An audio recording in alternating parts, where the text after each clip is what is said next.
बिस्मिल्लाहिर्रहमानिर्रहीम। अस्सलाम वालेकुम। आज हम केमिस्ट्री के क्लास 9 चैप्टर 1 के बेसिक कॉन्सेप्ट्स में से मॉलिक्यूलर फार्मूला और एम्पिरिकल फार्मूला की बात करेंगे। मॉलिक्यूलर फार्मूला किसी भी कंपाउंड के अंदर मौजूद एटम्स की एक्चुअल तादाद को ज़ाहिर करता है, जबकि एम्पिरिकल फार्मूला किसी भी कंपाउंड के अंदर मौजूद एटम्स की एक्चुअल तादाद को सिंप्लीफाई करके, यानी जितना उसको कट किया जा सकता है उसके बाद जो चीज़ बनती है उसको एम्पिरिकल फार्मूला कहते हैं। डेफिनेशन की तरफ जाएं तो मॉलिक्यूलर फार्मूला में हम मेन ये देखेंगे कि how many atoms of each element are in a compound, कि किसी भी कंपाउंड के अंदर एलिमेंट्स की तादाद कितनी है। फॉर एग्जांपल हाइड्रोजन पर ऑक्साइड H2O2, इसके अंदर हाइड्रोजन का एटम है और ऑक्सीजन का एटम है। तो हाइड्रोजन के एटम्स की तादाद 2 है, ऑक्सीजन के एटम्स की तादाद भी 2 है। तो ये इसका मॉलिक्यूलर फार्मूला कहलाता है। अब इसी को अगर एम्पिरिकल फार्मूला में कन्वर्ट करना है तो इसको सिंप्लीफाई करना पड़ेगा एक ही तरीके से, और वो क्या है कि इसमें आप देखें कि हाइड्रोजन के एटम्स की तादाद 2 है, ऑक्सीजन के एटम्स की तादाद भी 2 है, यानी ये दोनों 2:2 के हिसाब से मौजूद हैं। इसको सिंप्लीफाई कैसे करेंगे? एक ही बड़े ऐसे नंबर से जिससे ये एक ही दफ़ा कट जाएं सारे। तो वो क्या है, इस सूरत में इन दोनों को हम एक ही नंबर से काटेंगे या डिवाइड करेंगे तो वो नंबर होगा 2। तो 2 से जब इन दोनों को काटेंगे तो इसका जो आंसर बनेगा वो 1:1 आएगा। यानी कि देखें, यहाँ भी मैं 2 लगाऊं, यहाँ भी 2 लगाऊं, ये दोनों कट गए, इधर 1 रह गया, इधर भी 1 रह गया। अब हाइड्रोजन का एक एटम और ऑक्सीजन का भी एक एटम रह गया, तो इसको हम कुछ इस तरह लिखेंगे, HO।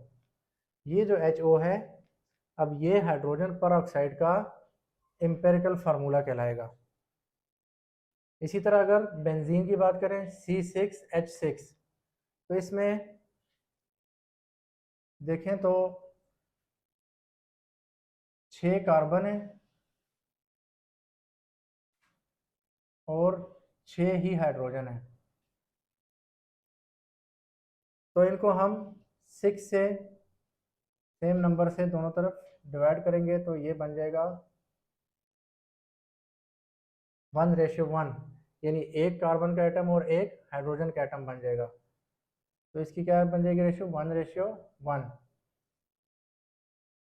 तो ये बन जाएगा C और H।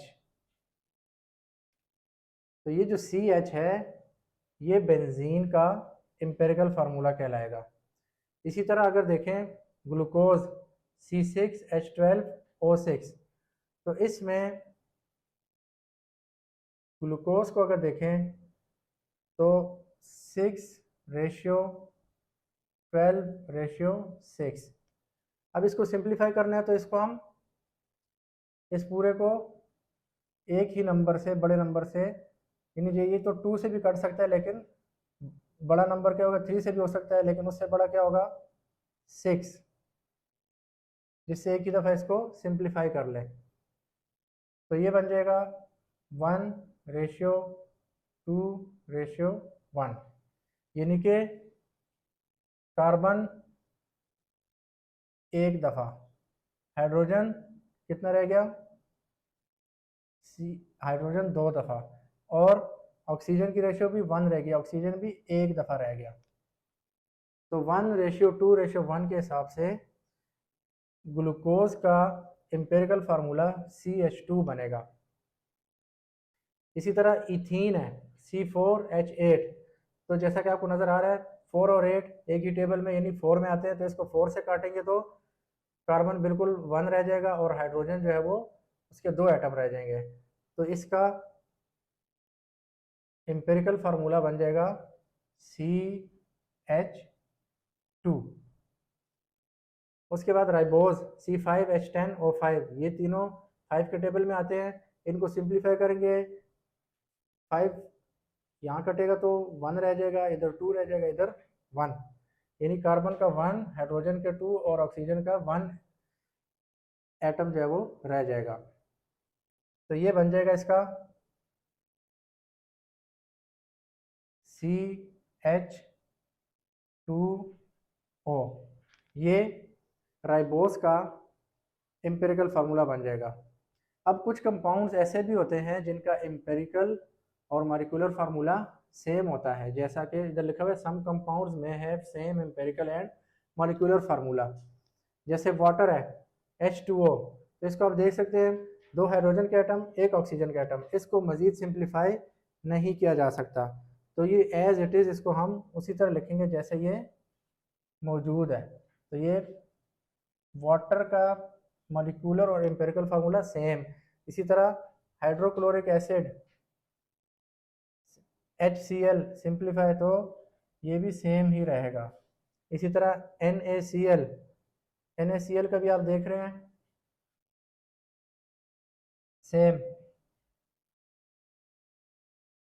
और पोटाशियम ब्रोमाइड KBr, तो ऑलरेडी उसमें रेशियो क्या है, 1 पोटाशियम और 1 ब्रोमीन का एटम है, तो मज़ीद सिंप्लीफाई नहीं हो सकता, इसलिए पोटाशियम ब्रोमाइड का मॉलिक्यूलर फार्मूला और एम्पिरिकल फार्मूला सेम रहेंगे।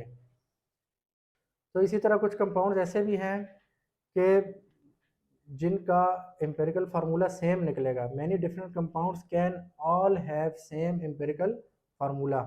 For example C2H4, C3H6, C4H8, C6H12, इसमें आप देख रहे हैं कि हर कार्बन के मुकाबले में हाइड्रोजन डबल है, यानी हर कार्बन के मुकाबले में हाइड्रोजन क्या है, दुगना। 2 कार्बन है तो 4 हाइड्रोजन। इसका मतलब इनको सिंप्लीफाई करें, अगर इनको 2 से डिवाइड करें, इनको 3 से करें, इनको 4 से, इनको 6 से, तो इनकी जो रेशियो बनेगी वो 1:2 बनेगी, यानी कि 1 कार्बन और 2 हाइड्रोजन के एटम सिंप्लीफाई होके एम्पिरिकल फार्मूला बनेगा CH2। इन तमाम कंपाउंड्स का सेम एम्पिरिकल फार्मूला बनेगा। इसी तरह C2H2, C3H3, C4H4, C5H5, इसमें देखें आप, ये 2 कार्बन 2 हाइड्रोजन के एटम सेम रेशियो से मौजूद है। इनको सिंप्लीफाई करें इन सब को, तो इनकी जो रेशियो बनेगी वो 1:1, यानी कि इनको 2 से डिवाइड करेंगे, इनको 3 से, इनको 4 से, इनको 5 से, तो क्या बनेगा, 1:1 आंसर आएगा। इसका मतलब है कि 1 कार्बन और 1 ही हाइड्रोजन का एटम बचेगा। तो ये इन तमाम कंपाउंड्स का एम्पिरिकल फार्मूला सेम, यानी कि CH बनेगा। तो एक दफ़ा देख लेते हैं दोबारा कि मॉलिक्यूलर फार्मूला और एम्पिरिकल फार्मूला क्या है। मॉलिक्यूलर फार्मूला, उसमें हम ये देखते हैं कि किसी भी कंपाउंड के अंदर मौजूद एटम्स की एक्चुअल तादाद कितनी है, उसी को एज इट इज़ लिख लेते हैं मॉलिक्यूलर फार्मूला में। फॉर एग्जांपल हाइड्रोजन परऑक्साइड, तो H2O2, ये इसके कंपाउंड के अंदर मौजूद एटम्स की तादाद है, 2 हाइड्रोजन के एटम, 2 ऑक्सीजन के एटम। इसी तरह बेंजीन में देखें ग्लूकोज, इथीन, राइबोज, इसी तरह दूसरी एग्जांपल्स भी हैं। एम्पिरिकल फार्मूला क्या होता है जी, द सिंपलेस्ट और more reduced ratio of atoms in a compound, यानी कि ये जो कंपाउंड के अंदर मौजूद एटम्स हैं इनको सिंप्लीफाई करेंगे, इनको काटेंगे, जहाँ तक इनको हम सिंप्लीफाई कर सकते हैं, सिंपलेस्ट रेशियो में ला सकते हैं।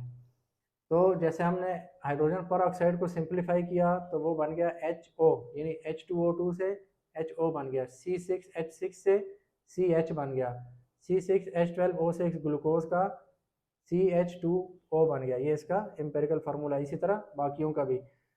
फिर हमने ये देखा कि सम कंपाउंड्स में have same empirical and molecular formula. कुछ कंपाउंड्स ऐसे हैं जिनका मॉलिक्यूलर फार्मूला और एम्पिरिकल फार्मूला बिल्कुल सेम होते हैं, जैसे वाटर H2O, ये मॉलिक्यूलर फार्मूला है, इसका एम्पिरिकल फार्मूला भी H2O ही है। इसी तरह HCl, NaCl, KBr, इन सब का भी एम्पिरिकल फार्मूला सेम है। फिर many different compounds can all have same empirical formula. मुख्तलिफ कंपाउंड्स होंगे लेकिन जब उनको सिंप्लीफाई करेंगे तो उनके एम्पिरिकल फार्मूला एक ही तरह का होगा। तो ये मुख्तलिफ कंपाउंड्स थे जब इनको सिंप्लीफाई किया 1:2 के हिसाब से तो CH2 एक ही इंपेरिकल फार्मूला इन सबका एक जैसा निकल आया। इसी तरह ये दूसरी एग्जांपल्स हैं, इनका भी सेम इंपेरिकल फार्मूला सबका निकल आया। तो उम्मीद है आपको आज का लेक्चर समझ आ गया होगा। इस हवाले से अगर आपके जहन में कोई कन्फ्यूजन है तो नीचे कमेंट बॉक्स में ज़रूर मेंशन करें। वीडियो पसंद आई है तो इसको लाइक करें, चैनल को सब्सक्राइब करें, अपने दोस्तों के साथ शेयर भी करें।